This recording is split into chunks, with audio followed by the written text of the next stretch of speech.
Pakistan versus England का पहला दिन खत्म हो चुका है और अगर कहा जाए कि पाकिस्तान के हक में रहा है पूरा दिन तो आई थिंक गलत नहीं होगा।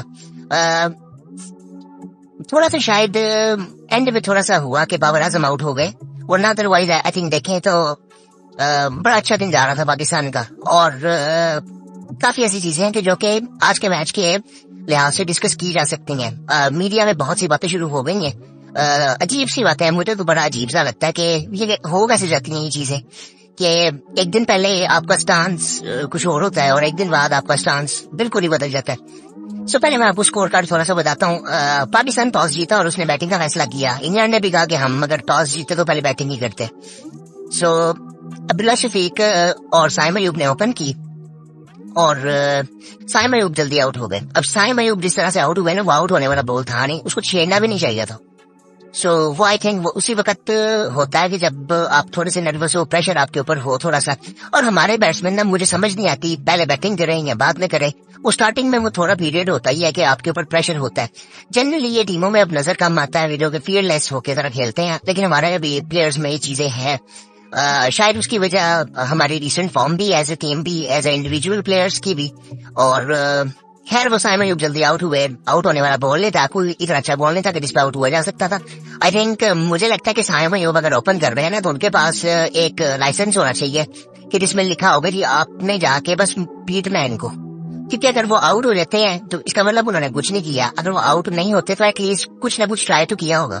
सो अगर हम उनको चांस दे रहे हैं तो आई थिंक ये चीज करनी चाहिए, क्योंकि अगर वो कामयाब उसमें हो गए तो फिर आई थिंक उनके जहन में वो एक जो मेंटालिटी उनकी अभी बिल्ड हो रही है, अभी यंग है, तो वो आई थिंक आगे जाके हमें काफी ज्यादा फायदा दे सकती है कि जाते ही फील्डलेस क्रिकेट खेलनी है। हमने वार्नर को देखा हुआ है कि वो किस तरह से स्टार्ट करते थे। आजकल हम उनके जो है हेड है वो ओपन करते हैं उनकी जगह पे, तो उनको हम देखते हैं। इसी तरह से इंग्लैंड में भी ऐसे ही है कि वो भी स्टार्ट अपना कैसे लेते हैं। उनका तो वो पूरा टीम ही आई थिंक उनका माइंडसेट ही यही है कि बस रना बॉल लेके चलना है।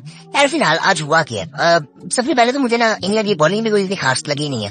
अब इन बॉलर्स के स्टैट्स मैंने पहले थोड़े बहुत देखे थे, लेकिन आज मैंने इनको जब देखा है ना, मतलब पाकिस्तान के खिलाफ खेल रहे थे तो मैंने बड़ा करीब से इनको देखना था। मतलब पहले इनकी ऑस्ट्रेलिया के साथ सीरीज हुई तो मैंने हाईलाइट ही देखी हुई थी या बैटिंग ही देख ली ऐसे बस। लेकिन आज मैंने इन सारे बॉलर्स को बड़ा करीब से देखा है। सो अगर मैं बात करूं किंसन की, सो यार मुझे कोई इतना वो कहता है ना, कोई इतना डेंजरस बॉलर लगा नहीं। कैसे कोई ऐसे हमें अब आज बातें शुरू हो गई हैं कि जी बिल्कुल फ्लैट विकेट था। पहली बात तो मैं एक चीज हमें समझ नहीं है कि अब मोस्टली ना दुनिया में जहां पे क्रिकेट होती है ना वो फ्लैट विकेट ही होती है।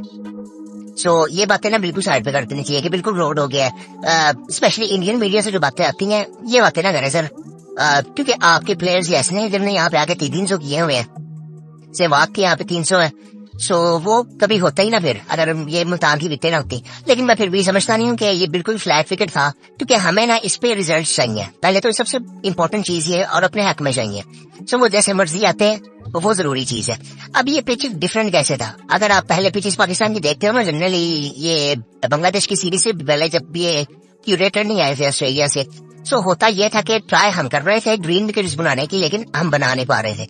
सो हम उससे पहले विकेट होती थी बिल्कुल गंजी डेड विकेट होती थी, जिस तरह की हमें रावलपिंडी में नजर आती थी जिसमें इंग्लैंड ने 500 मारा हो। सो यहाँ की भी ऐसे ही थी, मुल्तान की भी तकरीबन ऐसी थी, लेकिन इतनी फ्लैट नहीं थी जितनी पिंडी की पहले होती थी। सो अब हमने चेंजेस ये किए कि हमने ना ऊपर ग्रास लगा दिया। अच्छा, इससे पहले भी हम ये ट्राई कर चुके हैं ग्रास लगाने की, लेकिन हम उसमें कामयाब इतने ज्यादा थे ही नहीं। शायद वो एक आर्ट है जो कि हमारे क्यूरेटर्स में नहीं है। वो आके ऑस्ट्रेलियंस ने उसने क्या किया, उसने जो ऊपर वाली लेयर है ना पिच की, उस पे ना उसने ग्रास लगा दिया और वो बेहतर तरीके से लगाया कि उसका जो इम्पैक्ट नजर आता था ना वो चौथे पांचवें दिन नजर आता था, जो कि पाकिस्तान में नॉर्मली नजर आता था। वो डेड विकेट के लिहाज से कि पिच जब टूटती थी, क्रैक्स अपने वो बड़े होते थे तो स्पिनर्स को हेल्प मिलती थी। सब उसमें ग्रास भी थोड़ा सा था, जो कि हमें चैंपियंस कप में भी फैसलाबाद में नजर आया था कि उसमें बाउंस भी थोड़ा सा आ जाता है। सो ये 2-3 चीजें ऐसी थी कि जो देखने वाली थी। अब दूसरी चीज ये है कि ग्रास तो पिच में था, लेकिन गर्मी भी बहुत ज्यादा थी। हमने उनको देखा, मैं इंग्लैंड के प्लेयर्स को देख रहा था, वो तीसरे सेशन में तो वो अब ऐसे जैसे हाँ ब्रीड आउट था इंसान गर्मी से। सो वो हालात थे उनके। सो खैर अब्दुल्ला ने शो किया, अच्छी इनिंग थी, शुरू में थोड़े से नर्वस लग रहे थे, लेकिन बाद में जिस तरह से वो इनिंग उनकी बिल्ड हुई, अब वही चीज हुई। आज शान में आके नीचे से 150 किया 85 के स्ट्राइक रेट से, और 100 उन्होंने तकरीबन रन बॉल किया। और बहुत शान की मुझे अच्छी बात ये लगती है कि जैसे उन्होंने ये जब इन्होंने कम बैक किया था पाकिस्तान टीम में, और जब ये कैप्टन भी बने, उससे पहले आई थिंक इन्होंने जब इंग्लैंड गए थे काउंटी खेलने, तब इन्होंने अपनी गेम पूरी चेंज की थी, और इससे पहले ये बड़े डिफेंसिव होते थे। सो मैं यही पहले कई वीडियोस में बात कर चुका हूँ कि शान को शायद ओपन करनी चाहिए, अब्दुल्ला को नीचे आ जाना चाहिए, क्योंकि ये जो इम्पैक्ट इन्होंने क्रिएट किया ना रन बॉल का, इससे प्रेशर बढ़ता है ओपोजिशन पे।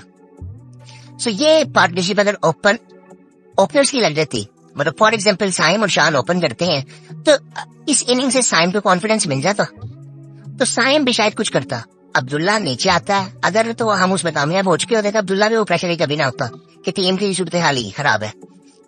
सो मैं इस लिहाज से कहता हूँ, मैं अभी भी ये कहता हूँ कि ये चीज ट्राई कर लेनी चाहिए एक दफा। खैर साइम आउट हुआ जल्दी, बिल्कुल कोई बहुत अच्छा बॉल नहीं था कि जिसमें आउट हो गया था, आउट नहीं होना चाहिए था उसको। खैर शान मसूद की पार्टनरशिप हुई बड़ी जबरदस्त, उनकी 250 की आई थिंक पार्टनरशिप हुई थी अब्दुल्ला के साथ। शान ने 151 किया। अच्छी बात यह है कि उसने लंबा 100 किया, 100 के बाद वो आउट नहीं मजा कि अब्दुल्ला हो गया। अब अब्दुल्ला मेरे से आउट हुआ, वो भी सॉफ्ट डिसमिसल ही था कि बिल्कुल हाथ में आपने कैच दे दिया। इवन शान भी इस तरह काफी दफा आउट हो चुका है, मैंने 2-3 दफा इसको देखा है इस तरह आउट हुआ है कॉटन बॉल। सो ये सॉफ्ट डिसमिसल आते हैं कि मतलब हम उस लेवल पे जाके इतनी लंबी इनिंग आपने खेल ली, तो आप सॉफ्ट डिसमिसल, वरना उन्होंने तो कोई आउट नहीं किया अपने दिमाग से, अपनी स्किल से। सो ये आप खुद ही आउट हुए। सो ये इसका जो मेन रीजन होता है ना, वो मोस्टली होता है कि जब या तो आपका फोकस लूज होता है, या तो आपकी फिटनेस का वो लेवल नहीं होता। मुझे लगता है कि फोकस भी लूज होता है, लेकिन फिटनेस का भी वो लेवल नहीं होता। हमारे प्लेयर्स का नहीं है। अब्दुल्ला की फिटनेस पे सवाल थे कि वो थक चुका था, जब उसने शो किया था वो थक गया हुआ था। हालांकि उसने जिस तरह से शो किया ना, छक्का लगा के शो किया, ये एक अच्छी बात है कि आप वो जो कॉन्फिडेंस है वो नजर आता है कि आप नर्वस नहीं हो इतने ज्यादा। हालांकि शुरू में जिस तरह उन्होंने स्टार्ट किया था वो लग रहा था थोड़ा सा साइम अच्छा लग रहा था, जिस तरह उसने डिफेंस शुरू में 3-4 बॉलें खेली, वो लग रहा था कि वो अच्छा जरा मूड में है, लेकिन वो आउट बना गलत हो गया। वो उसने फिजूल ही बॉल खेला, वो छेड़ने वाला बॉल ही नहीं था, कोई अच्छा बॉल नहीं पड़ा था। खैर अब्दुल्ला का आउट किया एटकिंसन ने, अब बिल्कुल उसने सॉफ्ट डिसमिसल था, मैं इसको कहूंगा, वो नहीं, वो अपने कैच पकड़ा था, उसको टाइम लेना चाहिए था, आई थिंक खेलना चाहिए था लंबा। सो वो भी आई थिंक आउट हो गया वो, और इसमें बॉलर का कोई कमाल नहीं था। उसके बाद शान मसूद आउट हुआ, लीच ने कॉटन बॉल्ड उसका आउट किया। अब शान ने इनिंग तो बड़ी अच्छी खेल दी थी, जिससे पाकिस्तान आई थिंक अच्छी सूरत हाल में है। और हमें ये चीज देखनी है कि हमने पहले 2 सेशन किस तरह से खेले थे, हमने आखिरी सेशन में सबसे ज्यादा ओवर्स खेले, लेकिन स्कोर सबसे कम किया हमने। ये चीज ना जरा देखने वाली है। मुझे नहीं लगता जनरली टेस्ट क्रिकेट में जो आखिरी सेशन होता है ना दिन का, उसमें ना टीम्स स्टेटमेंट देती हैं कि हम आपको या तो खत्म कर देंगे। आपने देखा होगा कि टीम्स पूरा दिन तक आके बैटिंग देती हैं, या तो टीम्स ऐसी बैटिंग करती हैं आखिरी सेशन में कि तोड़ देती हैं, जो कि हम पहले देख चुके हैं, इंग्लैंड की तरफ से देख चुके हैं। ये जब इन्होंने 500 किया था तो इन्होंने बहुत अच्छी आई थिंक आखिरी सेशन में सबसे ज्यादा रन किए थे आई थिंक। और खैर उसके बाद बाबर आए, ये शान भी आगे भी आउट हुए, अब्दुल्ला भी हाँ ये आगे भी आउट हुए, तो उसके बाद शान आए और सऊद बैटिंग करते रहे। अब बाबर आजम भी स्क्रैची लग रहे थे थोड़े से, वो इस वजह से था। अब ऐसा नहीं लग रहा था कि उनकी फॉर्म नहीं है, फॉर्म ना होना तो ये 30 करना बड़ा मुश्किल हो जाता है। हालांकि उन्होंने 30 जो किया वो 71 बॉलों पे किया है। शायद टाइम लेना मुझे लगता है कि शायद जरूरत नहीं थी, लेकिन वो उस फॉर्म में नहीं कहना चाहिए। मुझे लगता है कि वो कॉन्फिडेंस नहीं है उनमें। जिस तरह से वो आउट भी हुए, इस तरह से आउट बनता तब होता है या तो कोई अचानक बहुत अच्छा तेज गेंद पड़ गया हो, एकदम अंदर आ गया हो या बाहर निकल गया हो, या तो ना फिर ऐसा होता है जब आपका कॉन्फिडेंस बिल्कुल नीचे हो, और ये कॉन्फिडेंस की कमी थी बाबर में। अदरवाइज उस पे आई थिंक प्रेशर सिर्फ उसकी परफॉर्मेंस का रह गया। बाकी आई थिंक मुझे नहीं लग रहा कि वो ऐसा है कि वो फॉर्म में नहीं है, फॉर्म में वो है। उसने जिस तरह से चैंपियंस कप में खेला था वो फॉर्म में है। टेक्निकली जो उसमें जो थोड़ा सा उसमें नजर आता है कि मुझे कभी लगा नहीं कि बाबर का बैलेंस लूज हुआ है, जो कि पिछले कुछ टाइम में नजर आया है कि बाबर का बैलेंस लूज होता है। बाबर के साथ बात ही इस चीज की रहती थी कि बाबर का बैलेंस इतना अच्छा है कि वो इतने आराम से स्कोर कर देता है। सो वो बैलेंस का मसला अभी इस वक्त आ रहा है। वो टेक्निकली उसको देखनी चाहिए कुछ चीजें, बहुत से लोगों ने एनालिसिस किया है, वो जैरेड ने भी किया था, किम्बर ने, उसकी भी कल पॉडकास्ट आई थी उसके साथ शिलाद गयास के साथ, मैंने उस पर काफी बात की थी।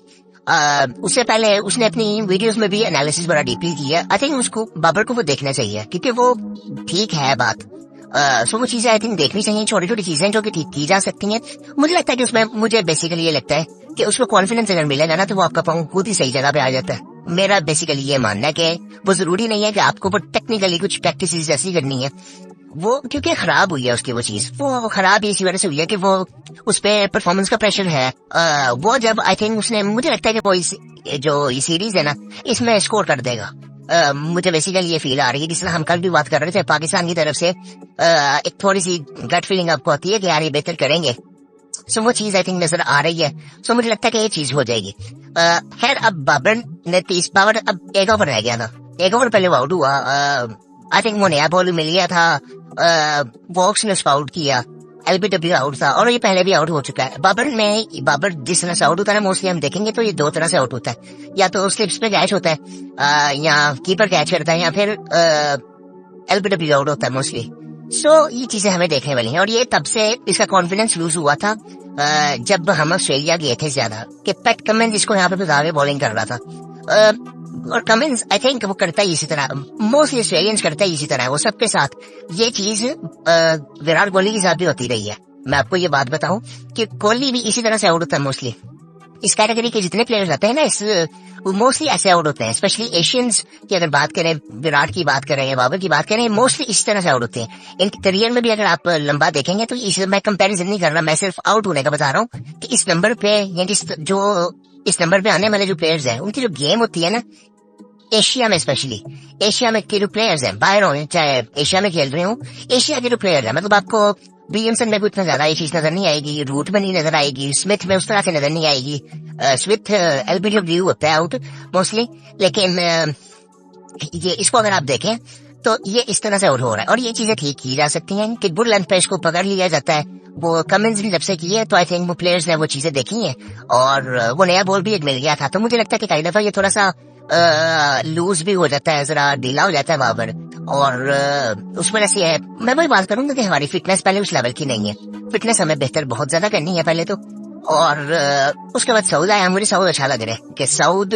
और एक दूसरी चीज ये है कि मैं इस चीज को बिल्कुल मानता हूँ कि ठीक है आखिरी 1-2 ओवर्स थे, बट आई थिंक हमें ना वो फीयरलेस होने का मतलब यही होता है कि आपने ना जब आपके ऊपर प्रेशर हो तो आपने वो स्टेटमेंट देना होता है कि यार हम पे कोई प्रेशर नहीं है, हम नॉर्मली खेल रहे हैं, चाहे उसमें आप शायद थोड़ा सा लूज कर जाओ, लेकिन वो आपका जो माइंडसेट होता है ना वो आई थिंक उस तरह का ही रहना चाहिए, मुझे ये लगता है बेसिकली। खैर उसके बाद बाबर भी आउट हो गया और सऊद खड़ा हुआ है। मुझे सऊद इस वक्त लग रहा है कि वो लंबा स्कोर यहाँ से करना चाहिए, उसको बिल्कुल करना चाहिए। 35 पे वो खड़ा हुआ है, 5 चौके उसने भी लगाए, बाबर ने भी 5 चौके लगाए थे और उसके नसीम शाह खड़ा हुआ है। अब ये 2 खड़े हैं और मुझे लगता है कि कल पाकिस्तान को ना बड़ा सेंसिबली बैटिंग करनी है। पाकिस्तान को अब ये नहीं करना कि पाकिस्तान अब 100 में ऑल आउट हो जाए, हमें न 400 करना न 450 करना है, यहाँ पे हमें 600 तक लेके जाना है, एटलीस्ट 600 तक, हो सकता है तो उससे भी ज्यादा। कि मुझे लगता है कि हमने 328 किया ना, मे भी हमें 325 तक आज जाना चाहिए था। मतलब हमने पहले 122 किया पहले सेशन में 25 ओवर्स में, उसके बाद अगले सेशन में हमने किया 110 आई थिंक, और 232 हो गया, तो मेरे ख्याल से आखिरी ओवर में 34 ओवर्स हुए। तो 34 ओवर में हमने स्कोर ही कुछ नहीं किया, फिर 100 भी नहीं किया, 95 आई थिंक किया, 96 स्कोर किए। सो वो हमें ना बहुत ऊपर लेके जाना चाहिए, तकरीबन हमने 34-35 ओवर्स खेले। सो वो आई थिंक हमें ना एटलीस्ट 150 करना चाहिए था, जो कि हमने नहीं किया। और आई थिंक मैं कहूंगा कि इस वक्त जो पाकिस्तानी सूरत हाल थी ना ये भी बहुत बेहतर है, लेकिन वो एटलीस्ट हमें, मैं आइडियली बात करूं तो वो चीज की जा सकती थी क्योंकि हम एक अच्छा प्लेटफॉर्म मिल गया था। अब ये चीज हमें बांग्लादेश के खिलाफ भी पहले टेस्ट में मिली थी, हालांकि हमारे 4 आउट जल्दी हो गए थे, 3-4 आउट, बाद में मोहम्मद रिजवान ने एक अच्छी इनिंग खेल दी थी, लेकिन उसके बाद हमने डिक्लेयर की और फिर हमने आज, अब वो गलती मुझे नहीं लगता कि पाकिस्तान करेगा। सो अब हमें ना इसको लंबा खींचना है। अब इसके बाद साउथ बैटिंग कर रहा है, नसीम कर रहा है, अब नसीम को भी ना कल 30-40 रन करने हैं अच्छे, मुझे लगता है कि बैट तो कर सकता है, अच्छी बैटिंग करता है ये, इसको 30-40 करने हैं, जिस तरह मर्जी करे, तेज खेल की जल्दी से 3-4 ओवरों में 30-40 करे और चला जाए आउट होके, कोई मसला नहीं ऐसा।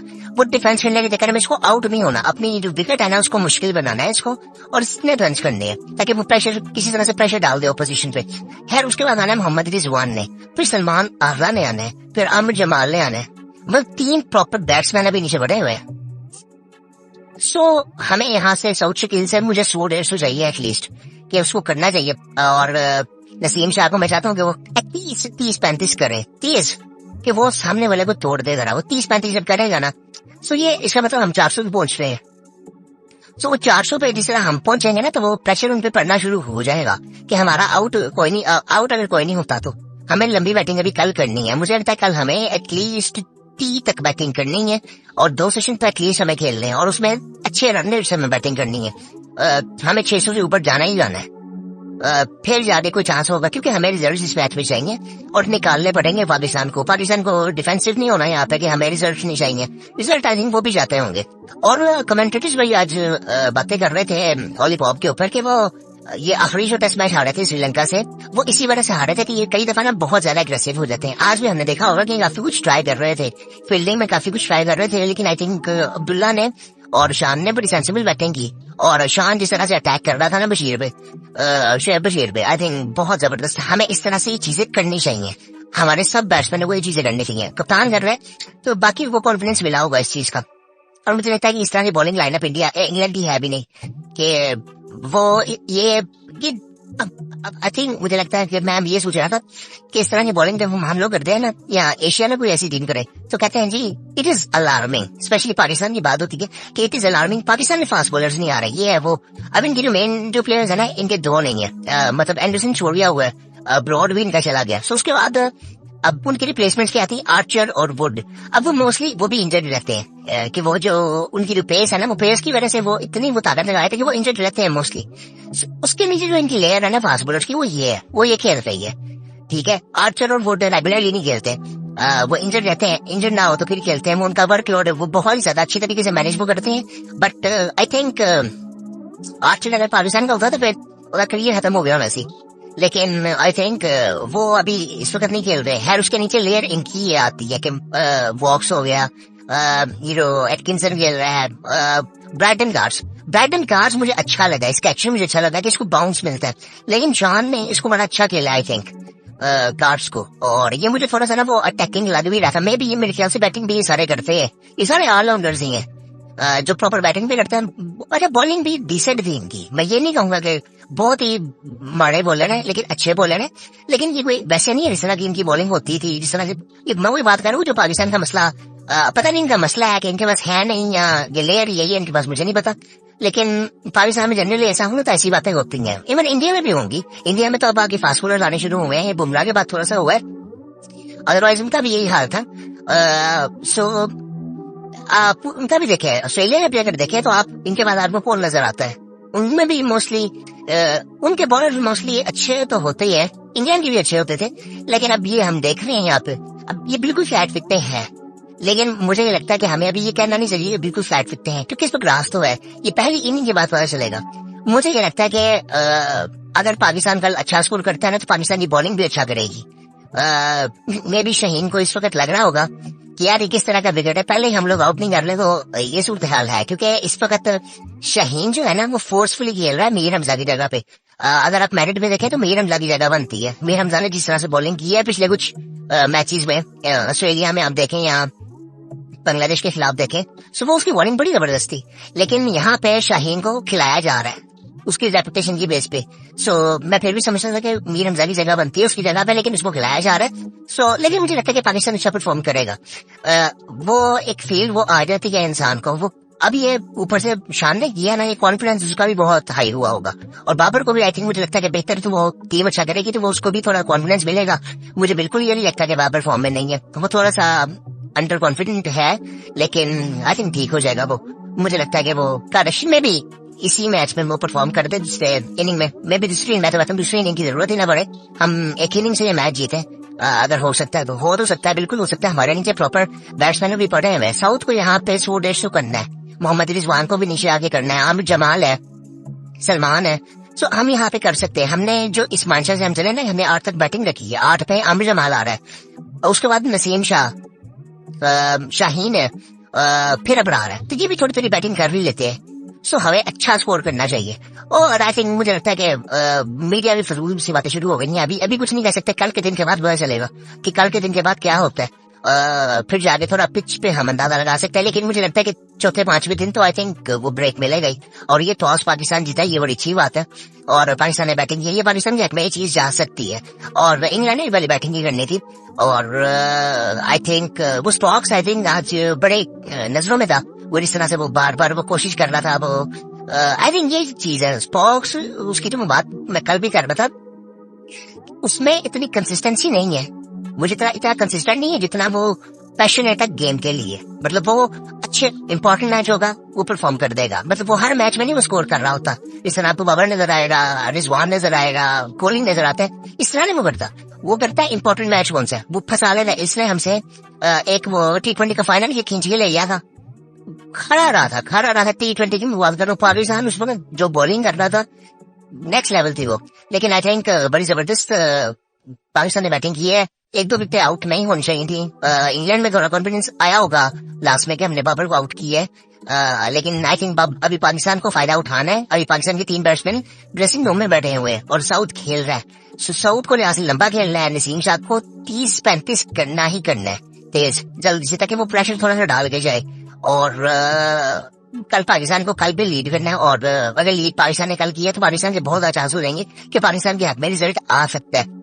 पाकिस्तान को 6-6.5 करना है तेज। और बाकी आई थिंक मुझे लगता है कि पाकिस्तान अगर पाकिस्तान कल 300 करता है 2-2.5 सेशन में और फिर इंग्लैंड को थका के लेके आता है, पाकिस्तान बहुत अच्छी पोजीशन में होगा इस टेस्ट मैच में। और मुझे लगता है कि पाकिस्तान की बॉलिंग भी अच्छा परफॉर्म करेगी। नसीम शाह है, आमिर जमाल है, अबरार है। मुझे लगता है कि अच्छा परफॉर्म करेगी पाकिस्तान की टीम। शाहीन पे मुझे शाहीन का एक ही मसला लगता है कि उसकी पेस वो वाली नहीं है। वो पेस के अलावा वो उसके लिए विकेटें लेना मुश्किल है लंबी क्रिकेट में। वाइड बॉल में तो फिर भी ये होता है, तो बैट्समैन गलती करता है और मोस्टली ऐसा हुआ है। ये अपने चैंपियंस कप में देखा होगा कि बैट्समैन ने गलती की है फिर जाके उसने आउट की है। अदरवाइज वो खुद आउट नहीं कर पा रहा। जिस तरह उसका वो एक थ्रेट था वो नए बॉल से था, पुराने बॉल से भी वो आउट करता था, लेकिन उसने आपने रिसेंट टाइम्स में देखा कि वो टेल एंड को आउट कर रहा है। और आई थिंक ये चीजें हमें थोड़ी सी देखनी चाहिए, थोड़ी सी शाहीन को खुद देखनी चाहिए इंडिविजुअली। उसकी पेस का मसला है और मुझे लगता है कि उसकी फिटनेस भी पूरी तरह से वो फिट नहीं है अभी। और कॉन्फिडेंस में तो बिल्कुल नहीं है। फिटनेस भी उसकी उस तरह की नहीं है जो कि उसको करना चाहिए। अब ये चीज नजर आ जाएगी अभी आपको। बाकी आई थिंक आज का दिन यही था। कोई इतनी लंबी बात करने की जरूरत नहीं है। कोई इतना ज्यादा मैं वही बात करूंगा कि हमें ना बस पॉजिटिवली देखना चाहिए चीजों को। जिस तरह चीजें हैं उस तरह से देखें। ये मीडिया बहुत खराब करता है चीजें, बड़ी फिजूल सी बातें हो रही है मीडिया में। मुझे बड़ा अजीब लग रहा था। मैं कहा यार छोड़ो। पहले जब मैच खत्म हुआ तो मैंने कहा फौरन बना लेना, फिर मैं उस वक्त बना नहीं सका। फिर उसके बाद मीडिया की न्यूज आ गई, वो मैंने जब देखी मैं कहा क्या बातें कर रहे हैं यार। तो फिर खैर अब मैं बना रहा हूँ तो। और आई थिंक बड़ा जबरदस्त था मैच। और उम्मीद करते हैं कि कल पाकिस्तान के लिए एक अच्छा दिन हो दोबारा।